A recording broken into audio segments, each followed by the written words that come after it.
அனைவருக்கும் வணக்கம். இந்த பதிவில் நாம் கேட்க இருக்கும் சிறுகதை சு. சமுத்திரம் அவர்களின் பூக்காரி. இப்ப வாங்க கதையை வாசிக்கலாம்.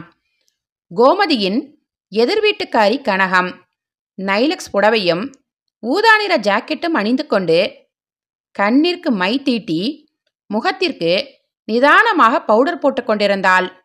அவளின் 2 வயது பையன் பால்கனியில் நின்று வெளியே எட்டி பார்க்க முயற்சி செய்தான்.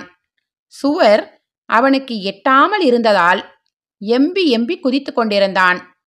குழந்தையை இப்படியா வெளியே விட்டுட்டு நிற்பது என்ற குரல் கேட்டு கனகம் வாசலுக்கு வந்தாள். அங்கே அவள் கணவன் குழந்தையை எடுத்து கொஞ்சிக் கொண்டிருந்தான். சற்று நேரத்திற்கு முன்பு வரை தலைவலி விளம்பரத்திற்கு போஸ் கொடுப்பவள் போல் போரடித்து போயிருந்த அவளது முகம் கணவனை கண்டதும் புன்னகை பூத்தது. ஆபீஸிலிருந்து வர 10 நிமிடம்தான் ஆகும். 5:10க்கு வரவேண்டிய நீங்கள் ஏன் 5:30க்கு வந்திருக்கிறீர்கள் என்று பொய் கோபத்தோடு சினுங்கிக் கொண்டு கேட்டாள். அவன் அதற்கு பதிலளிக்காமல் அவள் இடையை வளைத்து பிடித்தான்.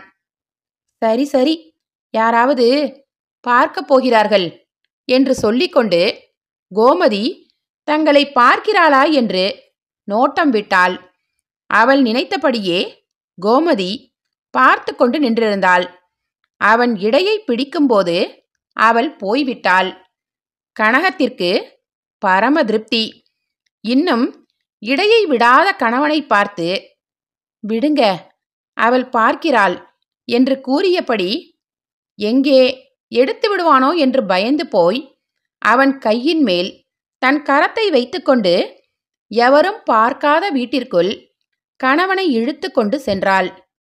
நடந்ததை எல்லாம் பாதி பார்த்தும் பாதி பார்க்காமலும் இருந்த கோமதி பெருமூச்சு விட்டபடி கட்டிலில் உட்கார்ந்தாள். கனகம் அவளை மட்டம் தட்ட வேண்டும் என்பதற்காகத்தான் பகீங்கர காதலை அதிகப்படுத்துகிறாள் என்பது அவளுக்கு தெரியும். ஆனால் அதற்கு தன் நிலையும் ஒரு காரணமல்லவா? கோமதியால் கண்ணீரை அடக்க முடியவில்லை. கோமதியும் எதிர்வீட்டு இளம்பெண்ணிற்கு அழகில் குறைந்தவளல்ல. சொல்லப்போனால் அவளை விட இவள் நல்ல நிறம், இளமை. ஒரே ஒரு பல் தெற்றிக் கொண்டிருந்தது. ஆனால் அதுவே அவளுக்கு ஒரு தனி அழகை கொடுத்தது. அவள் கணவன் தியாகுவே இதை பலமுறை அவளிடம் சொல்லி இருக்கிறான். எல்லாம் அந்த 30 நாள் காலம் வரைதான். கோமதிக்கு நினைக்க நினைக்க அழுகையாக வந்தது. அவள் தனது கணவனுக்கு மனதறிந்து எந்தவித தொல்லையும் கொடுக்கவில்லை. இருந்தும் அவன் அவளை அலட்சியப்படுத்துகிறான். எதற்கெடுத்தாலும் எரிந்து விழுவதும், சில சமயம் அடிப்பதற்கு கையை உயர்த்துவதும், இரவு 10 மணிக்கு மேல் வீட்டிற்கு வருவதும் அவனுக்கு வாடிக்கையாகிவிட்டது. கதவை தட்டும் சத்தம் கேட்டு கோமதி புடவை தலைப்பால் கண்ணீரை துடைத்துவிட்டு கதவை திறந்தாள். அவளுக்கே ஆச்சரியமாக இருந்தது. வழக்கத்துக்கு விரோதமாக அவள் கணவன் தியாகு வீட்டிற்கு வந்திருந்தான். ஏதோ நல்ல காலம் பிறந்துவிட்டதாக நினைத்த கோமதிக்கு தான் பட்ட கஷ்டமெல்லாம் கடந்த காலமாகிவிட்டதாக நினைத்தாள். அந்த மகிழ்ச்சியில் இதோ ஒரு நிமிடத்தில் காப்பி கொண்டு வருகிறேன் என்று சொல்ல நினைத்தவள் அவரே முதலில் பேசட்டும் என்று நினைத்து காப்பி போடுவதில் முனைந்தாள். அவளின் கடைக்கண் அவனை கவனித்துக் கொண்டே இருந்தது. தியாகு மனைவி என்ற ஒருத்தி இருப்பதை நினைத்ததாக தெரியவில்லை. அவசர அவசரமாக புதிய பேண்ட்டையும் சட்டையையும் போட்டுக்கொண்டு தலைமுடியோடு சற்று அதிகமாக போராடிவிட்டு முகத்துக்கு பவுடர் பூசி பீரோவை திறந்து 20 ரூபாயை எடுத்து பையில் வைத்துக்கொண்டு வெளியே செல்வதற்காக கதவை திறப்பதற்கும் கோமதி காப்பி கொண்டு வருவதற்கும் சரியாக இருந்தது.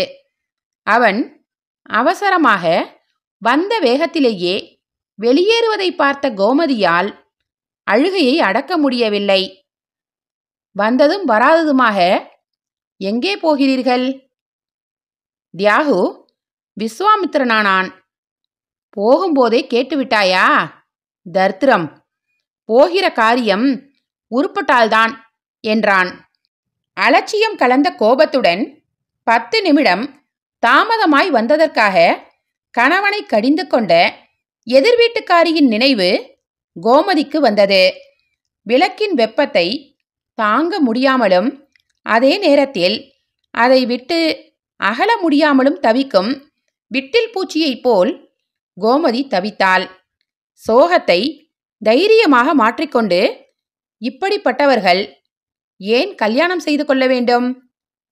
ஏதாவது விடுதியில் தங்கி விரும்பியவாறு நடக்கலாமே என்று சொல்லிக்கொண்டு விம்மினாள். அதை பற்றித்தான் நானும் நினைக்கிறேன். விவாகரத்து செய்துவிட்டால் போகிறது என்று நிதானமாக சொல்லிவிட்டு அவசரமாக வெளியேறினான். அவன் அவசரம் அவனுக்கு. சொல்லக்கூடாத ஒன்றை அவனிடமிருந்து கேட்ட கோமதி நிலை குலைந்து போய் கட்டிலில் அப்படியே சாய்ந்தாள். அந்த கட்டிலையே பாடையாக நினைத்து தான் இறந்தது போல் கற்பனை செய்து கொண்டு நினைவிற்கும் கனவிற்கும் இடைப்பட்ட நிலையில் வாழ்வும் சாவும் சந்திக்கும் எல்லைக்கோட்டில் துன்பத்தின் தொடுவானில் தவித்து புரண்டு விரக்தியடைந்து தன்னையே மறந்து தலை சாய்த்தாள். தியாகு தலைவிரி கோலமாக பஸ் ஸ்டாண்டை நோக்கி நடந்தான். இன்றைக்கு எப்படியாவது அந்த பூக்காரியை வழிக்கு கொண்டு வந்து விட வேண்டும் என்ற நோக்கத்தோடு மாம்பழம் செல்லும் பஸ்ஸுக்காக காத்து நின்றான். பஸ் வரும் வரைக்கும் காத்திருக்க அவனுக்கு பொறுமையில்லை. வழியில் வந்த டாக்ஸியில் ஏறி மாம்பழம் விரைந்தான்.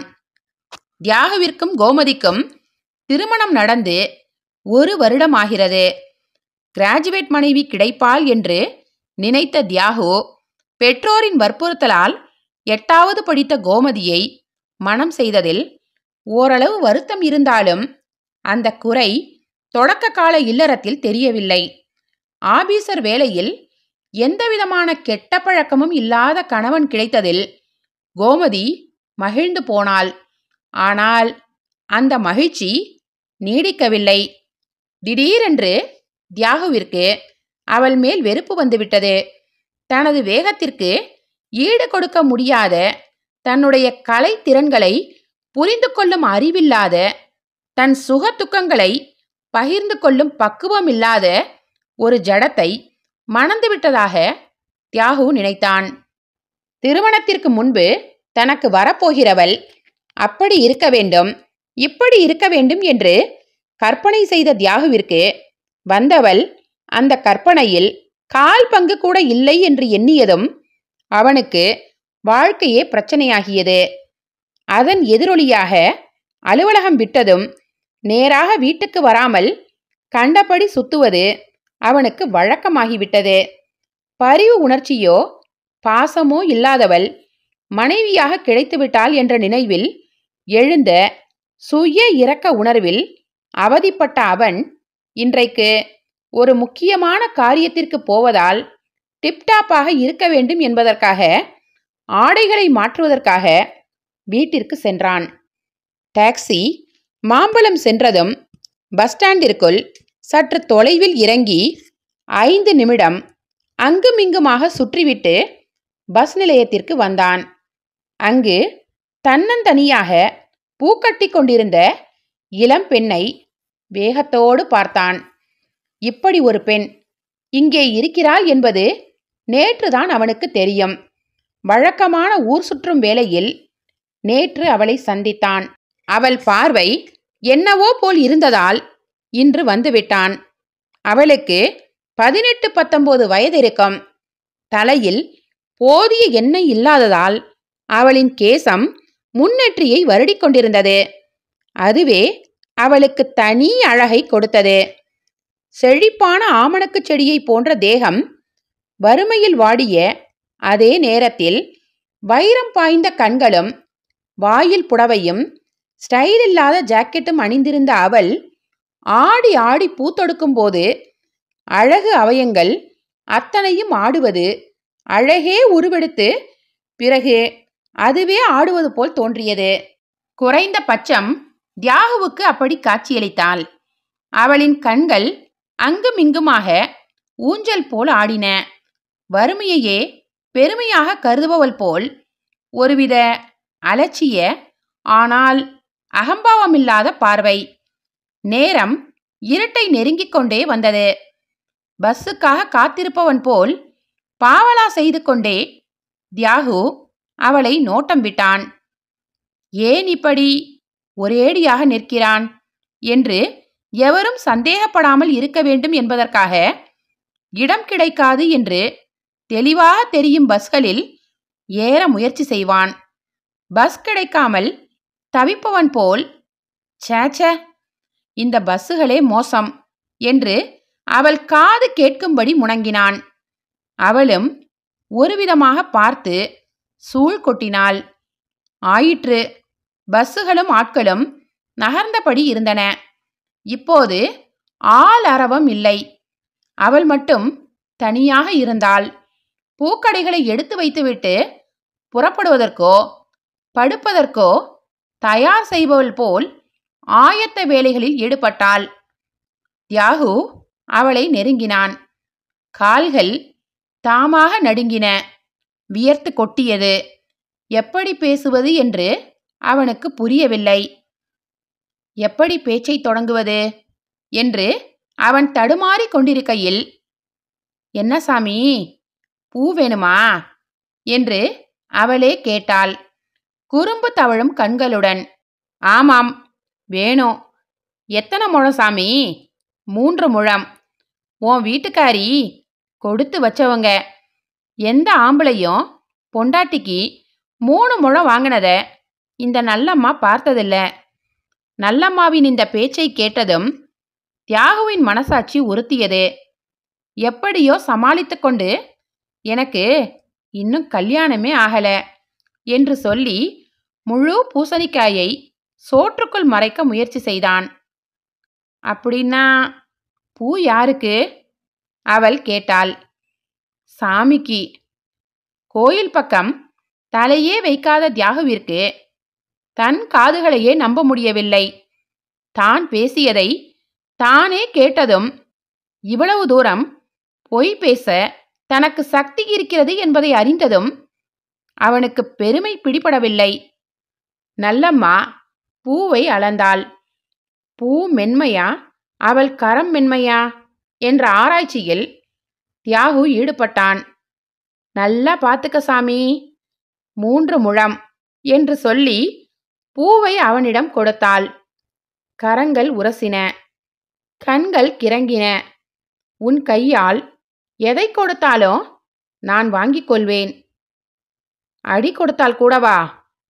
அவள் சிரித்து கொண்டே கேட்டாள். தியாகுவுக்கு துணிச்சல் வந்துவிட்டது. நல்லம்மா, நீ சினிமாவுக்கு போறதுண்டா?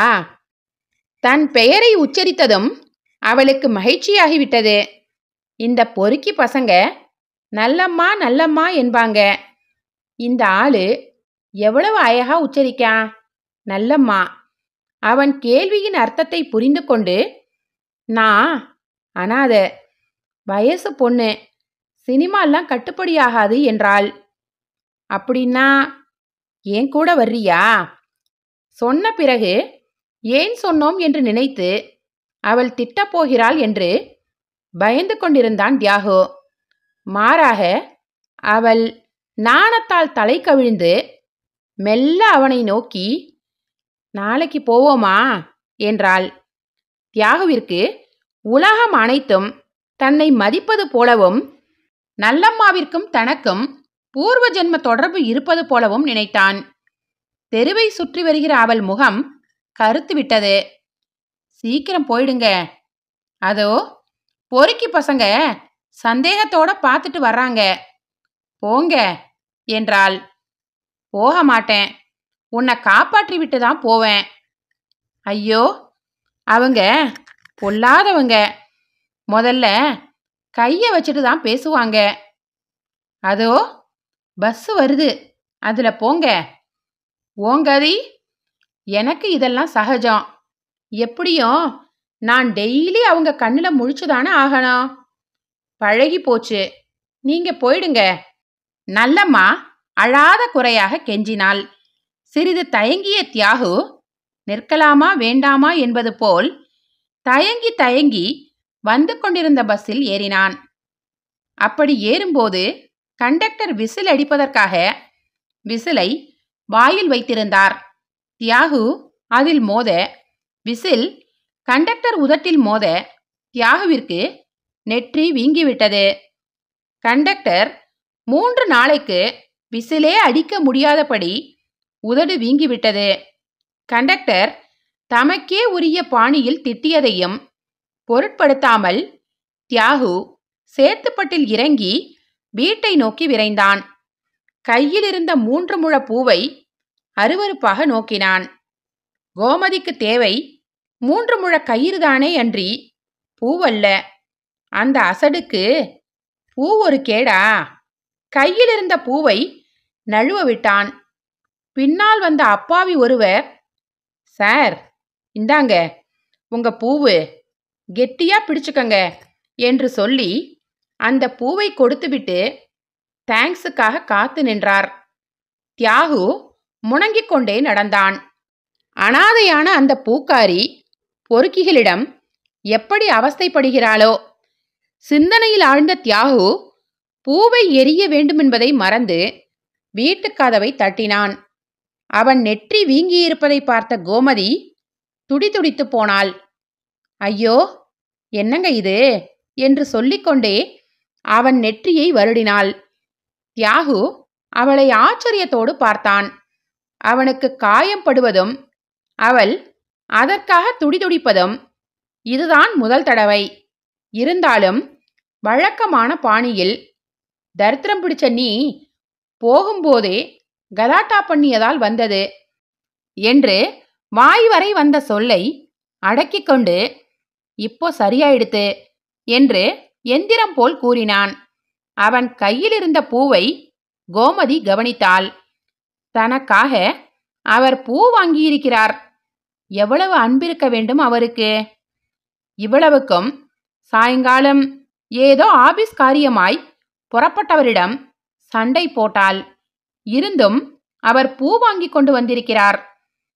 முதலாக கணவன் பூ வாங்கி கொண்டு வந்திருப்பதை நினைத்த அந்த பேதைக்கு அவன் உலகையே தன் கையில் இந்தா பிடி என்று கொடுப்பது போல் தோன்றியது.